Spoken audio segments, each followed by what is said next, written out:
Hello there and welcome to my channel. In today's video I decided to do kind of like a challenge type thing, a drawing challenge if you will.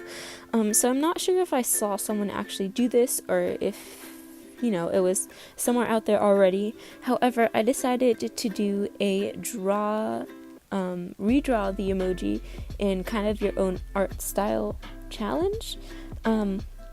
So since it is the month of May, many people in the art community follow this challenge called Mermaid, which is draw a different mermaid every single day in the month. So since I don't exactly have time for that, I decided to just stick to maybe a couple mermaids here and there. So for this emoji redraw type thing, I decided to go for the mermaid because it is the month of May, and I thought this would be really interesting to see kind of recreation of an emoji into a different art style, I guess. So what you just saw me do at the beginning there was draw it, of course, trace it onto the watercolor paper that I'll be using, and now of course it's time to clean off my palette and get started with the painting. So since this painting is a little bit more detailed and the colors have to be pretty precise, I did decide to actually clean off my palette. I rarely do that, but I decided to do that in this case since the colors do have to be pretty exact to be a replica of the emoji, I guess. So as you see here, in this first column, I have the colors of her hair, starting from the lightest to the darkest. And then the second column over will be the colors for her fin, and then some of the skin colors on the bottom. So if you see at the upper corner, I have a little image of the actual mermaid emoji there for reference. So that will be on the screen for almost the whole entire video. So you can see a kind of reference of what the actual emoji looks like and what my version of it looks like compared to it.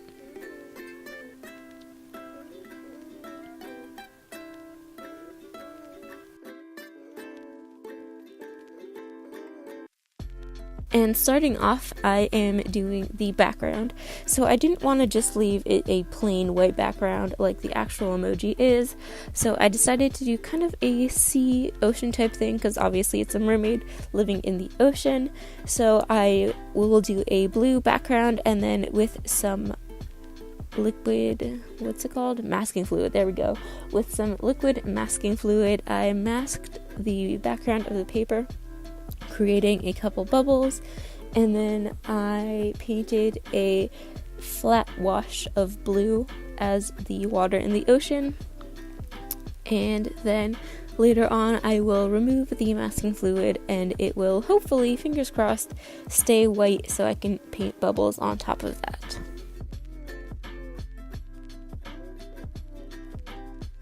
And now you see me removing the masking fluid. So a little trick I like to use personally is using the end of an eraser or the end of a pencil with an eraser on it. And I find that really helps remove the masking fluid instead of really scratching at the paper with some other things like your fingers or your nails and accidentally damaging the paper. So an eraser works fairly well and sticks to the latex masking fluid.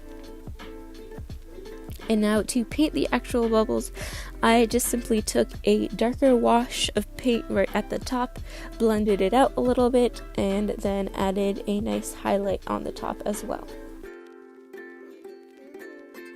So funny story with this white paint that I'm using right now. With the different like white highlights, I guess I normally use I think it's the Pilot, maybe not the Pilot, but one of those white gel pens, and for some reason I just could not find it. So I literally looked all over the house. I looked in all of my pencil cases and I couldn't find any of them, which I usually have some spares somewhere laying around. So I decided to use this extremely old goopy white paint, but I guess it did the job one way or another. But in the end it turned out that that white gel pen was literally laying on the table right next to me the whole entire time and I just didn't even notice.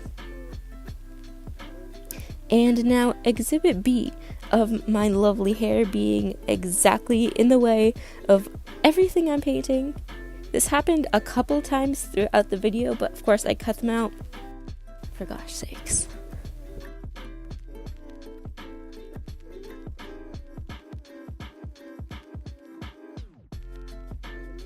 And now I'm starting in painting the actual mermaid. And so I did want to talk about the hair for just a little bit. I think the hair is one of the things that didn't go quite the way I planned. Like I think the fin and the skin, that rhymes a little bit. The fin and the skin painting wise turned out fairly well and looked pretty much like the emoji, but I think the hair was kind of a little bit more troublesome. So since the hair is so dark, but it also has like a really interesting blend of different colors, ranging all the way from a really bright pinkish red to a totally dark purple, it was hard to execute that with watercolors, for me at least personally.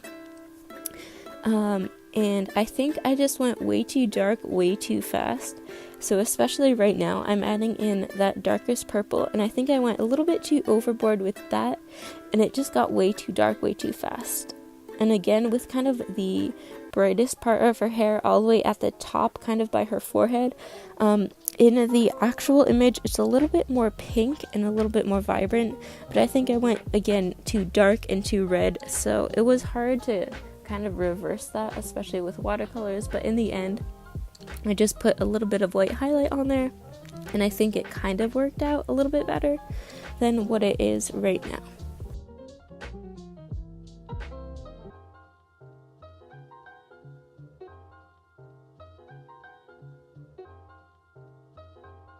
Geez, I feel like I've been talking so much for the first few minutes of this video, and now I'm not really sure what else to talk about.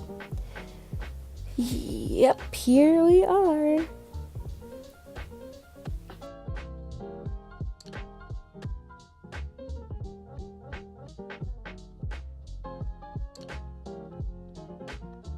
Alrighty, so I'm starting with the skin now, and originally I didn't want to make her skin completely yellow like the original emoji is, I guess, because I wanted to make it a little bit more human-like in my version. But in the end, I decided that I, in fact, did want to make it a little bit more yellow. So you'll see how her skin kind of transforms from a more pale, regular-looking skin tone all the way to a yellowish skin tone. So what you're seeing right now is my first pass of the shading color. And then about maybe 2 or 3 shading layers later, I come to the darkest shading layer. And so with watercolor, it really takes time and a lot of layering and going back and forth. So this is about after 3 or 4 total layers of shading. The skin for that is anyways.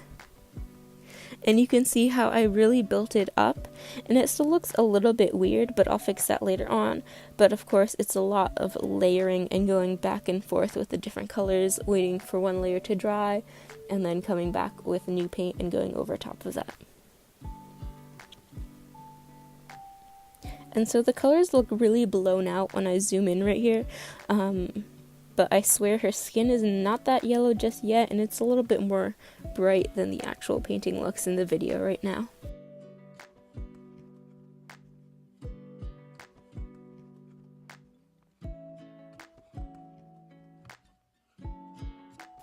And then as you see, I keep jumping back and forth from the skin, the hair, and then her tail.